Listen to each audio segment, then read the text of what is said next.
అమ్మ సంక్రాంతి పండుగ శుభాకాంక్షలమ్మా. అమ్మ జయలక్ష్మి, మీకు అశేష తెలుగు ప్రజలకు అందరికీ కూడా తెలుగువారి పెద్ద పండగ అయిన సంక్రాంతి శుభాకాంక్షలు. మరి ఎప్పట్లాగానే పండుగ యొక్క విశిష్టత. సంక్రాంతి అంటే సంక్రమణము, పొందడం అని అర్థం. సూర్యుడు ఏ రాశిని పొందితే దానికి ఆ సంక్రాంతి అని పేరు. సంవత్సరంలో 12 సంక్రాంతులు ఉంటాయి, కానీ ఒక సంక్రాంతికే చాలా ప్రాధాన్యం. అవును. ఏమిటది? సూర్యుడు మకర మకర రాశిలో. రాశిలో ప్రవేశించేది. కారణం ఏమిటంటే దక్షిణాయనం వెళ్ళిపోయి ఉత్తరాయణం వస్తోంది. ఉత్తరాయణం అనేది పగటికి సంకేతం, దక్షిణాయనం అనేది రాత్రి. ఆ. దేవతలకి రాత్రి పగలు ఉండేది. అంటే మనకు ఒక సంవత్సరం గడిస్తే దేవతలకు ఒక రోజు అవుతుంది. అవును. కనుక సూర్యోదయ సమయం అన్నది ఎప్పుడు ప్రాధాన్యాన్ని సంతరించుకుంటుంది కదమ్మా. వెలుగంటే ఇష్టం కదా. అవును. అందులో అప్పటిదాకా చలి, అంతకుముందు వానలు, ఇవన్నీ అయిపోయి ఆహ్లాదకరమైనటువంటి వాతావరణంలో మనం ప్రవేశిస్తూ ఉంటాం గనక దీనికి చాలా ప్రాధాన్యం ఉంది. ఉత్తరాయణము. సూర్యుడు ఉత్తర దిశగా ప్రయాణం చేయడం అనేది ఒక విషయం అయితే, మన శరీరంలో ఉండేటటువంటి మన ఆత్మకి ఆత్మకారకుడు సూర్యుడు. అంటే ఒక జీవుడు సాధనాపరంగా ఉన్నత స్థితికి వెళ్ళడానికి తగినటువంటి కాలం ఉత్తర దిశగా, అంటే ఊర్ధ్వముఖంగా ప్రయాణం చేయడానికి అనుకూలించేటటువంటి సమయం ఉత్తరాయణం. ఉత్తరాయణం. అందువల్ల దానికి అంతటి ప్రాధాన్యం ఉందమ్మా. ఈ ఉత్తరాయణ పుణ్యకాలం ఈ రకంగా జ్యోతిష్ శాస్త్రపరంగా, యోగ శాస్త్రపరంగా ఇటువంటి ప్రాధాన్యం కలిగి ఉండడమే కాకుండా, ఇది పంటలన్నీ ఇంటికి వచ్చి అందరూ సంతోషంగా ఆనందంగా కడుపు నిండా తిని చేతి నిండా దానం చేసుకునేటంత కాలం అది. తినటమే పల్లెటూళ్ళల్లో కాదు, ఆ? తినటమే కాదు, దానం. దానం కూడా. ఇప్పుడు పల్లెటూళ్ళల్లో చేత్తో ఇవ్వరమ్మా ఆ, ధాన్యం. సరి ఈ సమయంలో గనక ఎవరు వచ్చినా కానీ అనేక మంది వస్తారు. భిక్షాటన జీవనోపాధిగా కలిగిన వాళ్ళు చాలా మంది ఉన్నారు మనకి. అవును. దాన్ని కూడా జీవనోపాధిగా మనం అంగీకరించాం. అవును. ఏదో నూనె కావళ్ళ వాళ్ళు, జంగం దేవర్లు, హరిదాసులు, విప్ర వినోదులు, ఇలా ఎంతమంది ఉన్నారో చెప్పలేం.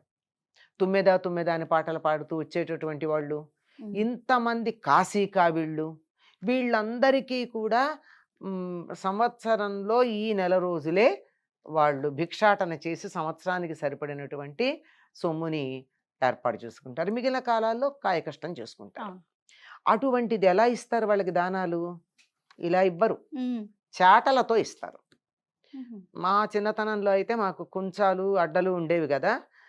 పిల్లలైతే సోల, అంతకన్నా మొయ్యలేరని చెప్పి, అందుకని ఆ కుంచాలతో కానీ లేకపోతే అడ్డ, ఆహా. అంటే 5 కిలోలు ఎంతో పడుతుంది అనుకుంటాను అది, ఓ. దాంతో కానీ తీసుకెళ్ళి ఇచ్చేవాళ్ళం వచ్చిన వాళ్ళకి. అమ్మ. అలా రాసులు రాసులుగా ధాన్యం ఉంటే, ఆ, పైగా వాళ్ళు నన్ను అడగడానికి కారణం ఉండేది.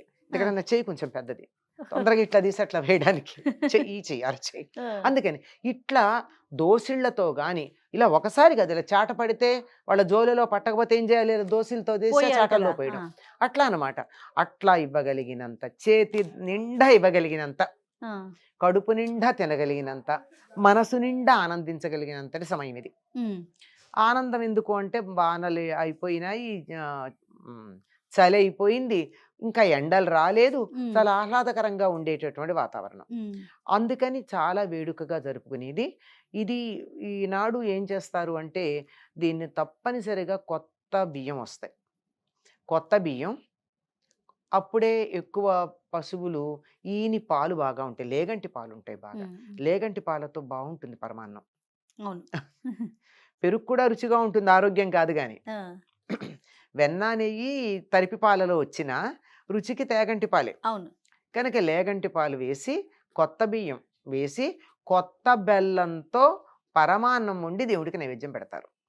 ఉహు. ఇలా పాలు పొంగితే దీన్నే పొంగల్ అంటూ ఉంటారు అవును. తమిళులు. అంటే ఆ తమిళనాడులో. పొంగల పొంగడానికే దానికి ప్రాధాన్యం. మనం కూడా పాలు పొంగిస్తాం. అవును. ఈ పాలు పొంగించుకుంటూ ఈ పొంగలి తయారు చేసి బొమ్మలకి నైవేద్యం పెట్టడం, ఆ తర్వాత ఇంట్లో లక్ష్మీనారాయణ పూజ చేసి దేవుడికి నైవేద్యం పెట్టడం. తప్పనిసరిగా కట్టె పొంగలి, ఈ పాలతో చేసిన పొంగలి, 2 పొంగళ్ళు ఈ సమయంలో నివేదన చేస్తాం ప్రధానంగా. ఉమ్, అందుకని అంటే మీకు ఎంత ఉంది అంటే, అలా పాలు పొంగి ఇల్లంతా వడ్డినా మాకు ఆనందమే. ఆ, అంతా జీవితం కూడా అలా పొంగినట్టు ఉంటుంది అని చెప్పేటటువంటి అంతటి ఆనందకరమైనటువంటి సమయం అమ్మ. అది తమ విభవం కొద్దీ ఒక్కొక్కళ్ళు ఈ సంక్రాంతి పండుగను చాలా గొప్పగా చేసుకుంటారు. తప్పనిసరిగా తెలుగు ప్రాంతాలలో ఆడపిల్లలందరూ పుట్టిళ్ళకి వస్తారు. అవును. కొత్త అల్లుళ్ళు. కొత్తల్లుళ్ళైతే రాకపోతే అదొక పెద్ద దోషం కింద లెక్క. ఆ! కొత్తల్లుడు రాలేదా అండి ఆ! అని అదొక పెద్ద ఏదో జరిగింది. ఏదో ఆ! జరిగింది అన్నంతగా ఉంటుందన్నమాట ఇది. చాలా పిల్లలు పెద్దవాళ్ళైతే కూడా ఆడపిల్లలు తప్పనిసరిగా పుట్టింటికి వస్తారు. పుట్టింటికి వెళ్ళేటటువంటి కాలం. పల్లెటూళ్ళు ఈ మధ్య కాలంలో అంతా పట్టణాలకు వలస వెళ్ళిపోయి ఈశ్వరోమని ఉంటున్నా సంక్రాంతి సమయానికి మాత్రం పల్లెటూళ్ళు ఇప్పటికి కూడా కళకళ్ళాడుతూనే ఉన్నాయి. అవునవును. ఎందుకంటే పిల్లలందరూ పెడతారు. అవును. ఒక పక్కన పచ్చని చేమంతి పూలు, బంతి పూలు, ఎర్రని మిరప్పళ్ళు, బంగారు రంగులో వరి కోసి ధాన్యపు రాసులు, పచ్చగా ఎక్కడ పడితే అక్కడ చెట్లు చిగిర్చి ఇంకా ఆకులు ఒడిలిపోకుండా ఉన్నటువంటి వాతావరణం, అద్భుతంగా ఉండేటటువంటి వాతావరణం. ఈ వాతావరణానికి అనుకూలంగా ఉండేటటువంటిదే ఈ సంక్రాంతి గనక అందరూ చాలా వేడుకగా జరుపుకుంటారమ్మా ఈ సంక్రాంతి పండుగని. అలాగే. ఈనాడు ప్రధానంగా చేయాల్సినవి కొన్నున్నాయి. అవునమ్మా. అభ్యంగన స్నానం భోగినాడు చేసేస్తారు. హ్మ్. ఈనాడు పెద్దవాళ్ళు తల మీద నీళ్లు పోసుకుంటారు. తల హ్మ్. స్నానం చేస్తారు. హ్మ్. ఇది ఎందుకు చేస్తారు అంటే, ఇది పెద్ద పండగ. హ్మ్.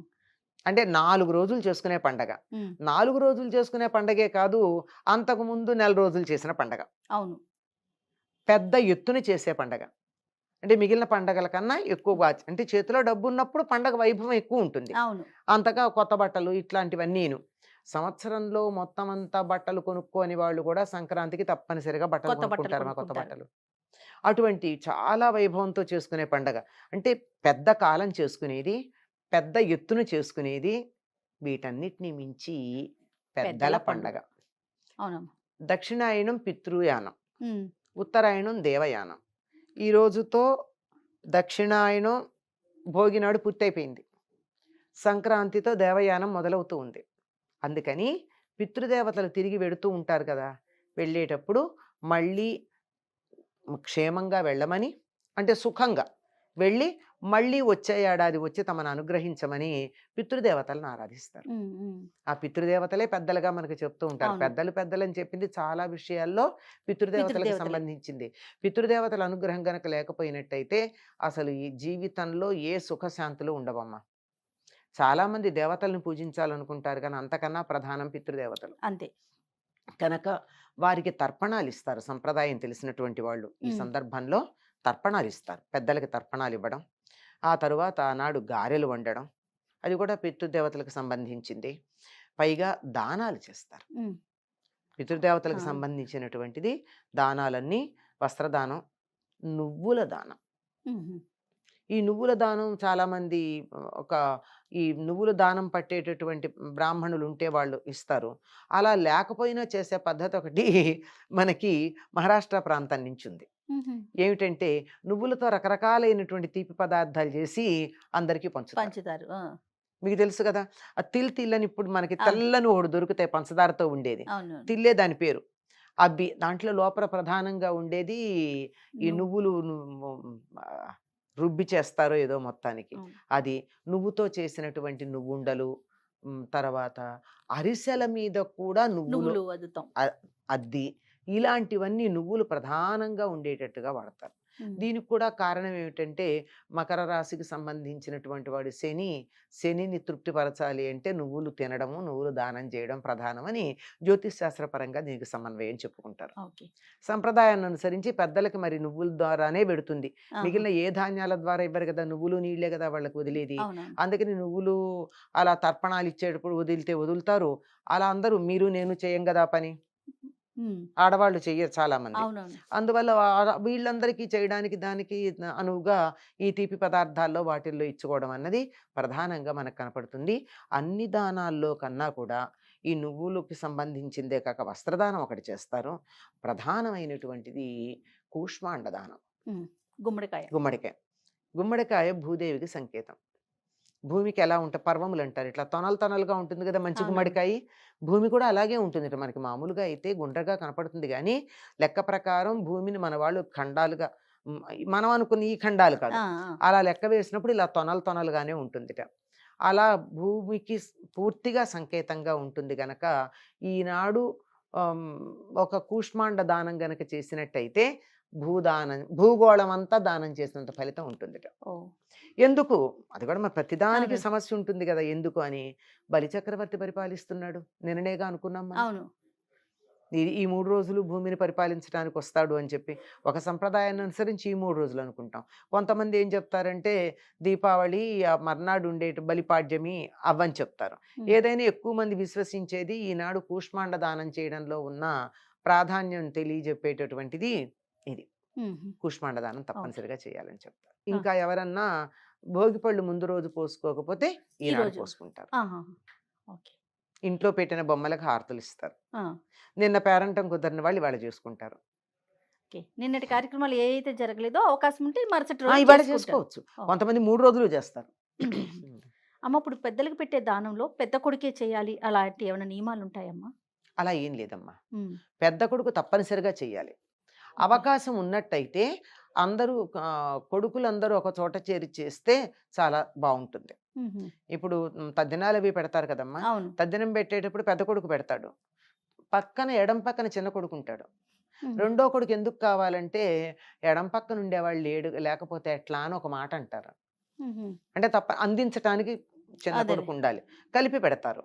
అట్లా కాకుండా ఒకవేళ మరి తలొక చోట ఉన్నారు, మరి వాళ్ళ పితృదేవతలకు అన్నగారు పెడతారు, ఆ, పెట్టలేదని కాదు, తర్పణాలు. ఆ, ఈ విశ్వాసం ఉన్న కుటుంబాల్లో పెడతారు కదా. అట్లాంటప్పుడు చిన్న కొడుకు కూడా దూరంగా ఉంటే చేయొచ్చు. ఆహా. దగ్గర ఉంటే చెప్పలేం కానీ ఓకే. దూరంగా ఉంటే చేయొచ్చు. ఓకే. దగ్గరుంటే కూడా ఈ తర్పణాలు ఇవ్వడానికి ఎవరికి వాళ్ళు ఇవ్వాల్సిందే. ఆ, ఇప్పుడు తద్దినం పెట్టడం అన్నది కలిసి చేస్తే మంచిది. ఆ, ఈ తర్పణాలు ఇవ్వడాలు లాంటివి అందరూ ఇవ్వాలి. ఆ, పెద్ద ఇప్పుడు అక్కడ ఒక కొడుకు, ఇద్దరు ముగ్గురు కొడుకులు ఉన్నారనుకోండి, పెద్ద కొడుకు చేస్తుంటే కూడా తర్పణాలు పక్కన తమ్ముడు కూడా ఇస్తాడు కదా. అవును. ఇక్కడ ఇలాగే ఇస్తారు. ఆహా. కాకపోతే అలాంటి చోట్ల చేసేటప్పుడు వీరు చేస్తూ ఉన్న పెద్ద కొడుకు పేరు చెప్తారు. ఇప్పుడు కాశీ, గయా వంటి పుణ్యక్షేత్రాల్లో కూడా చేస్తుంటారు కదమ్మా, తర్పణాలు వదిలిపెడుతుంటారు కదా, ఆ. అప్పుడు ఎలా చేయాలమ్మా? తర్పణాలు ఎవరికి వాళ్ళు ఇస్తారమ్మా. ఉమ్, పిండ ప్రదానం చేసేటప్పుడు చేసేటప్పుడు? మాత్రం ఆ, ఆ పెద్ద కొడుకు పేరు చెప్పి వీళ్ళందరూ వాళ్ళ వెనకాల వీళ్ళు ఉంటారు, ఆయన ఆహా. పేరు కూడా చెప్పాలి. ఓకే. అంతే. ఏది ఏమైనా సంక్రాంతి పండుగ రోజు మనం పెద్దలని స్మరించుకొని వాళ్ళకి స్మరించుకోవాలమ్మా, తప్పనిసరిగా ఇది పెద్దల పండగ. ఆ. వాళ్ళు మళ్ళీ మనం అనుగ్రహించాలంటే వాళ్ళు తృప్తిగా ఉండాలి కదా. అవును. ఉమ్. ఇంకొకసారి సంక్రాంతి శుభాకాంక్షలు అమ్మా. అమ్మా, మీకు అందరికీ కూడా సంక్రాంతి శుభాకాంక్షలు. ఈ సంక్రాంతి దివ్య సంక్రాంతి కావాలని కోరుకుందాం. సంతోషం.